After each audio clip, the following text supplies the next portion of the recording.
এই আমার রুমটা পুরো ব্যাগে আছে। सिंप्लीफाइड पेंशन स्कीम का जो सबसे पहला फीचर है वो है एश्योर्ड पेंशन।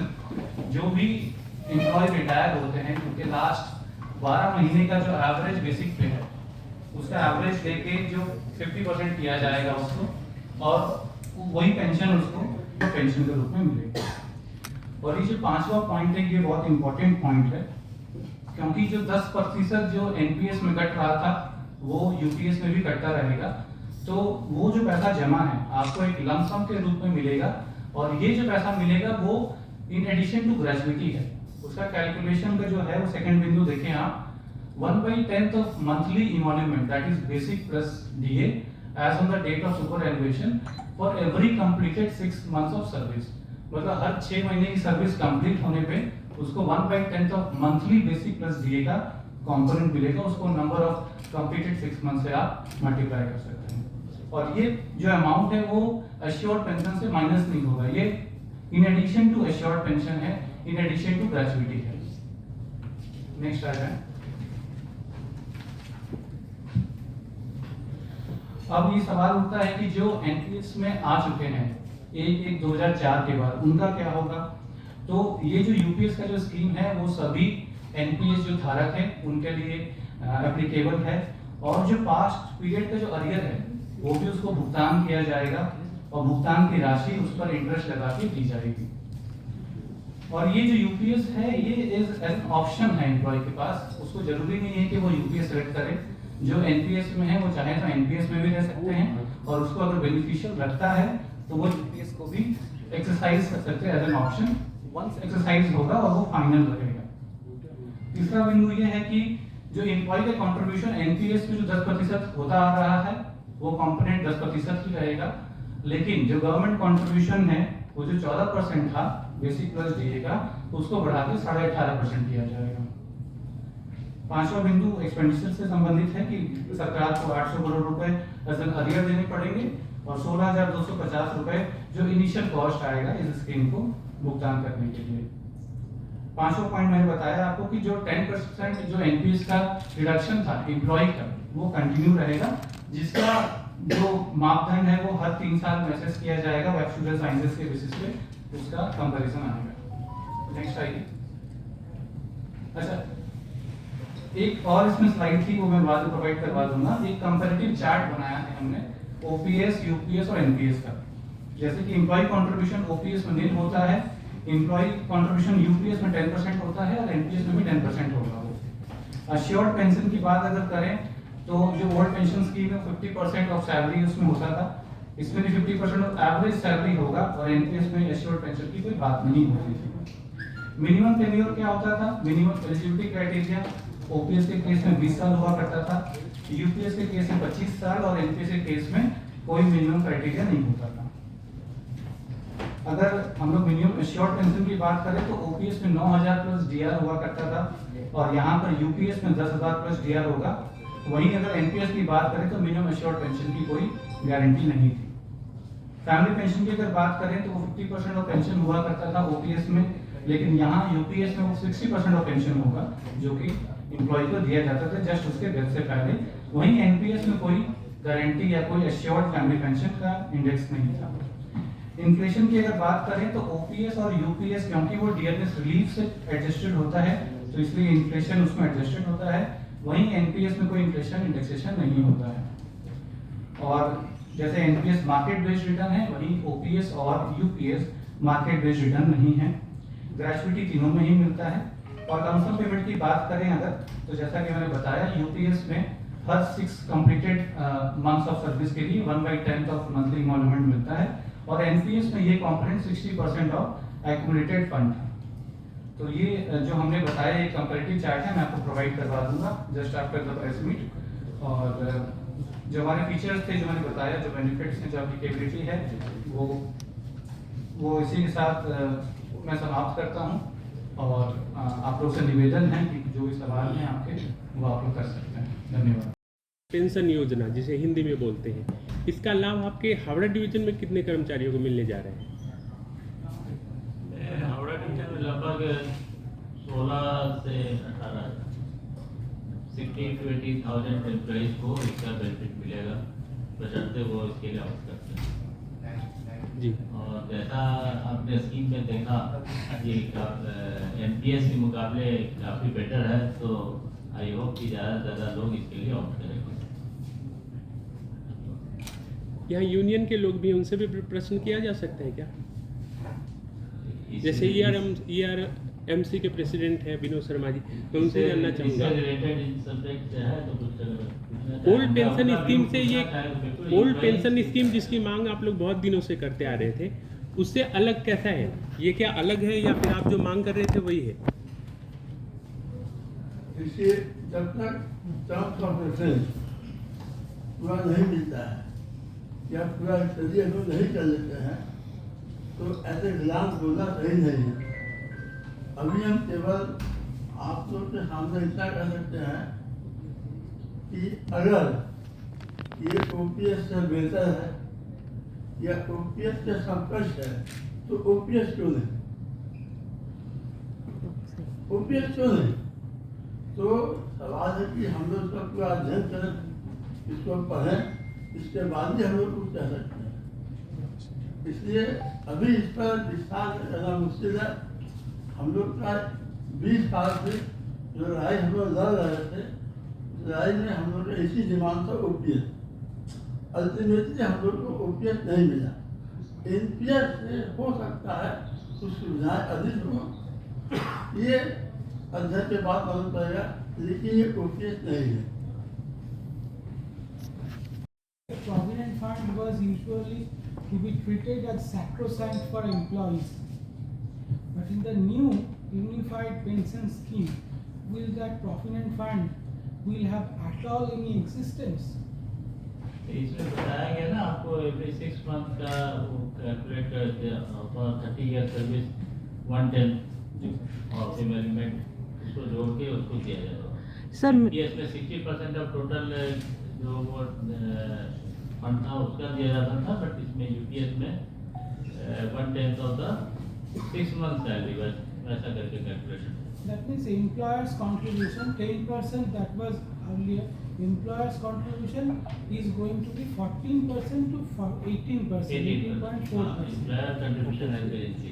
पूछ रहे सर But जो employee, I think employee will not have those benefits earlier he or she used to have over provident fund. He could borrow funds from provident fund whenever he or she used to. OPS की बात कर। In the old pension scheme or even in the new pension scheme, they have these benefits over provident funds, but these benefits are not going to be there. ये पूरा detail एक बार study करना पड़ेगा कि इसमें एडवांस लेने का provision है। क्वेश्चन है, जैसे इसमें पेंशन स्कीम में आपने बताया तो 25 या 30 साल बाद जैसे 50% दे रहे हैं, तो 35 साल और 40 साल वालों को क्या देंगे? ये मिनिमम 30 ईयर सर्विस के लिए, उसके बाद तो वो जो 35 साल 40 साल बेचारे सर्विस किए उनका क्या होगा? तो उनका सैलरी जो पड़ेगा, तो वो लास्ट 12 मंथ्स का जो रिटायरमेंट से लास्ट 12 मंथ्स का एवरेज सैलरी से इसका कैलकुलेशन। नहीं, ये तो मतलब फिर उन लोग के लिए कुछ तो प्रतिदान होना चाहिए ना, उनका भी तो, वो तो इतने साल यहीं पर काम करके गए हैं, तो उनका भी तो कुछ होना चाहिए, लाभान्वित वो भी तो होने चाहिए। नहीं, जो 35 साल 40 साल जो सर्विस करेगा तो उसका ऑब्वियसली सैलरी तो उसका ज़्यादा होगा जी, तो उससे जो लिंक तो किया हुआ है लास्ट आपका सर्विस के लास्ट 12 मंथ्स का एवरेज करके उससे तो कैलकुलेशन है। तो जो 10 साल सर्विस करेगा उसका लास्ट के 12 मंथ्स का सैलरी, और जो 35 साल 40 साल सर्विस करेगा उसका लास्ट 12 मंथ्स का सैलरी, दोनों में क्वाइट डिफरेंस है, तो बेनिफिट तो है ही। चलिए, और तो सारी चीज़ें आने के ऊपर ही हम लोग को मालूम पड़ेगी सारी। सर इस खुश हैं? अभी देखिए 2 दिन पहले आया है, आज पहला वर्किंग डे है, तो आज हम लोगों ने यूनियन के लोग लाया है, तो ये जनरल अभी क्या फीलिंग है इसके बारे में कहना। What would be the number of employees from Howrah division who benefited from this scheme? तो मैंने बताया ना लगभग 18,000 सर कितने हैं टोटल? 26,000 कर्मचारी हैं अच्छा। हावड़ा डिवीजन में, उसमें से 18,000 कर्मचारियों को इससे सुविधा मिलेगी। तो सर जैसे कि ये सामूहिक हाँ, चर्चा का विषय है, यहाँ पर यूनियन पक्ष के भी लोग हैं, आप लोग भी बैठे हैं, हम सभी संवादिक भी हैं। तो ये जो चीज हम लोगों को बताया गया, ये यूनियन पक्ष भी है, तो अगर वो लोग भी अपना राय देते कि वो लोग भी सहमत है। उन्होंने नहीं। दिया ना अभी उन्होंने एक कहा पहले हम एक बार स्टडी कर ले, जब तक पूरा कंपैरिजन नहीं करेंगे ओपीएस से, जैसे कि वो बता ही रहे हैं कि ओपीएस के लिए उनका लास्ट 20 साल से डिमांड रहा, तो जब तक पूरा स्टडी नहीं कर ले तो उस पर कमेंट करना थोड़ा सा premature. So what is the number of employees who are receiving pension in the new pension scheme? वही जो है Already those who are under new pension scheme ना, जो अच्छा पेंशन जिनको मिला, जो एरिया मिला, those who अगर have already switch over retired or superannuated, those who have already retired, and if they can also opt for this new pension scheme. हाँ, And what is उनको that भी- number? Those who are already having pensions in the new under new pension scheme. Sir, we have 19,000 employees who are currently covered under NPS.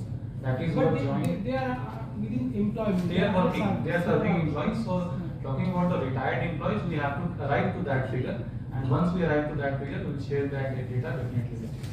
That is those who have retired before this scheme and who has joined in NPS, that is after 1/2023. Sir ये scheme तो लागू हो चुका है, इसके लिए अब अगला ये हम लोग बताएं कि जो आपके कर्मचारी हैं वो कैसे अप्लाई करेंगे, आपको किस तरह से आपके पास आके बोलेंगे कि मेरे को ये पेंशन चाहिए, और अभी तक कितना हो चुका है, कितना अप्लाई हो चुका है आप लोगों ने? पहला तो वर्किंग डे है, ठीक है, अभी उसका सारा मॉडलिटीज तो अभी डिक्लेयर होगा कि कहाँ उनको ऑप्शन देना है, क्योंकि हमारा कुछ वेब लिंक सर्विसेज है, जैसे HRMS है, या ऑन पेपर साइन करके देना होगा, या ऑनलाइन वो रिक्वेस्ट कर सकते हैं, वो सब चीज़ तो कुछ दिनों में आने वाले दिनों में सब कुछ क्लियर हो जाएगा।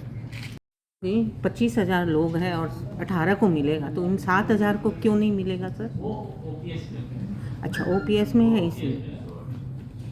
ठीक। मैडम सर जीएन सर, मैं ऑफिसर्स एसोसिएशन की तरफ से हूँ, deputy of finance and budget.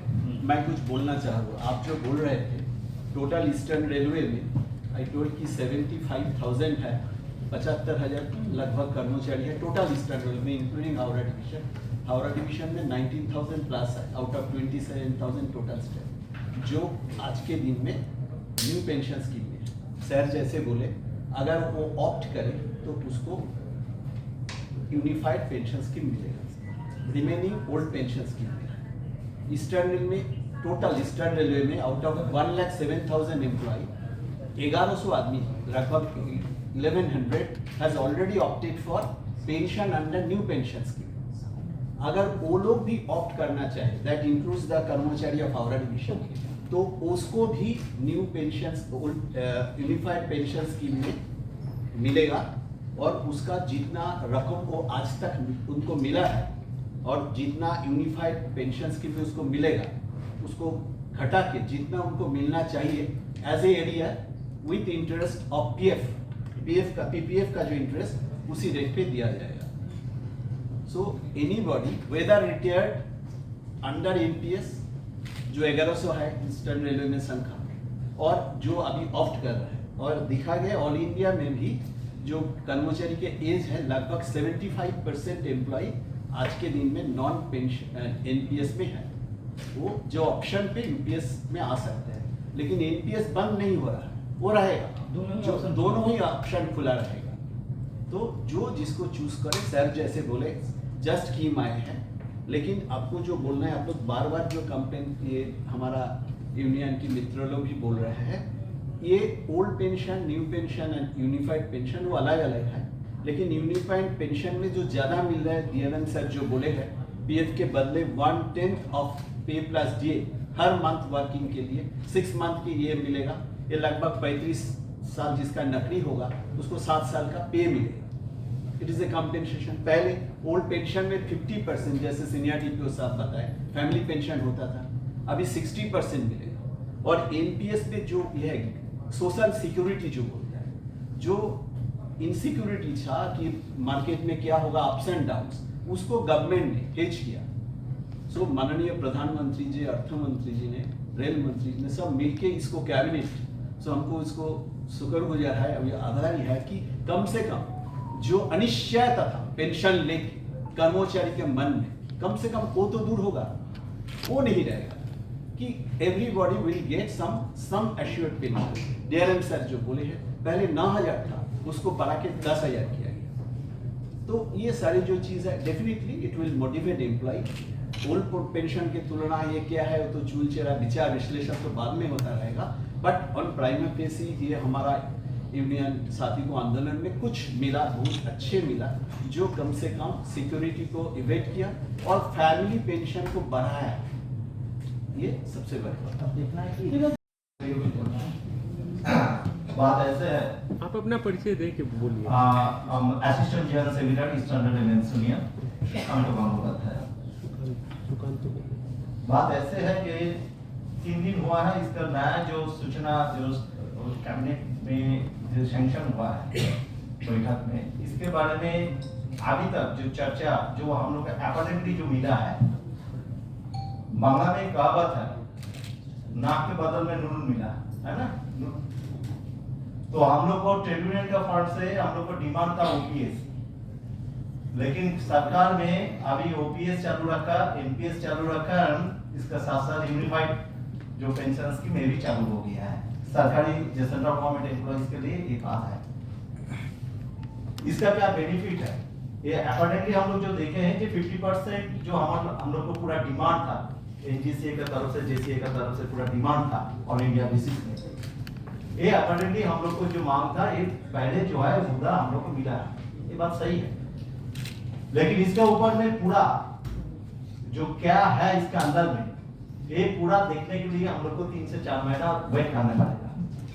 कर्मचारी को जो डिमांड था, नो पेंशन स्कीम हम लोग बोलते थे एनपीएस को, जो कर्मचारी आज तक जो रिटायर हो चुका है, कोई आदमी 1200 रुपया, 1400 रुपया, 2000 रुपया लगभग ऐसे पेंशन मिलते थे।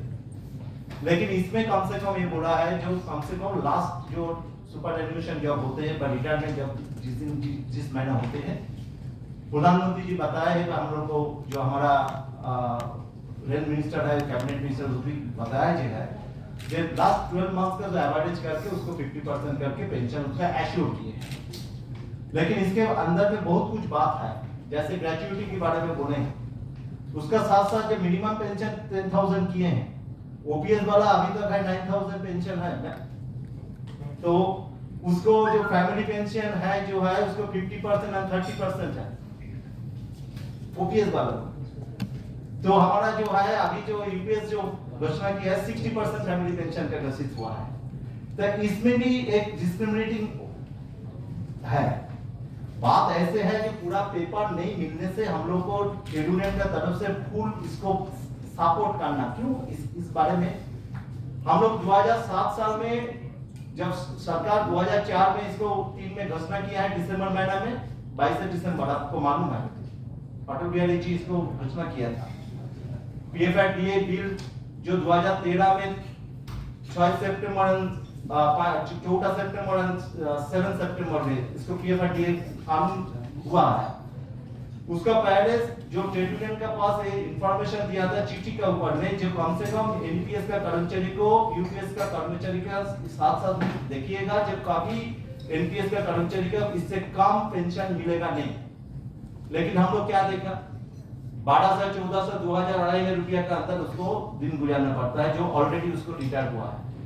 एक ही बात जो है यूपीएस के अंदर पे क्या होगा अगला दिन में, इसके पूरा 3-4 महीने के अंदर पूरा पेपर नहीं मिलने से इसको बोलना बहुत मुश्किल है। एक दूसरा बात जो है हम लोग का कर्मचारी का जो है बीआईआर बोलिए, ईस्टर्न रेलवे यूनियन बोलिए, बा जो आर्ट उसका सेंट्रलाइज जो हमारा ट्रेड यूनियन है ऑल इंडिया में 7 बार हम लोग पार्लियामेंट में एक किया है, कर्मसूची किया है। लास्ट 10 अगस्त लास्ट ईयर में 2023 में हम लोग रामलीला मैदान में जंतर मंतर बहुत बड़ा जुलूस निकाले थे, जो बड़ा एक किया था। उसके बाद कमेटी पेरेड हुआ, 2-3 बार कमेटी का बैठक भी हुआ है, लेकिन इसके बाद एक घोषणा हुआ। हम लोग इसमें डिससेटिस्फाइड अभी बोलने का नहीं है, बस सेटिस्फाइड हुआ है हम इसे अभी इस सिचुएशन में अभी तक हुआ है। लेकिन अपैरेंटली जो 2-3 चीज जो मुद्दा है ये हमारा मांग था, लेकिन हम लोग को जो मूल मुद्दा था ओपीएस का जो इंटर ओपीएस जो सिस्टम में जो कर्मचारी का साथ जो बेनिफिट मिलते थे, हम लोग यूनियन का तरफ से यही मांग ये है जो ओपीएस हम लोग को जो है, जो फिजिकल चैलेंजेस जो जिसका है, जो अनमैरिड डॉटर, डिवोर्सी जो डॉटर होते हैं उसको भी पेंशन का जो डिमांड जो हम लोग का है, तो एक डिमांड हम लोग को मिलेगा तो हम लोग को कोई दिक्कत नहीं होगा। लेकिन ये सब कुछ हम लोग देखने इसको ऊपर डिससेटिस्फाइड एंड नॉन सेटिस्फाइड जो भी हो, डिससेटिस्फाइड जो भी बोलिएगा, ये पूरा पेपर्स नहीं मिलने से हम लोग को ऊपर ये बोलना बहुत मुश्किल है। यही हम लोग को इंसिडेंट का तरफ से यही हम लोग को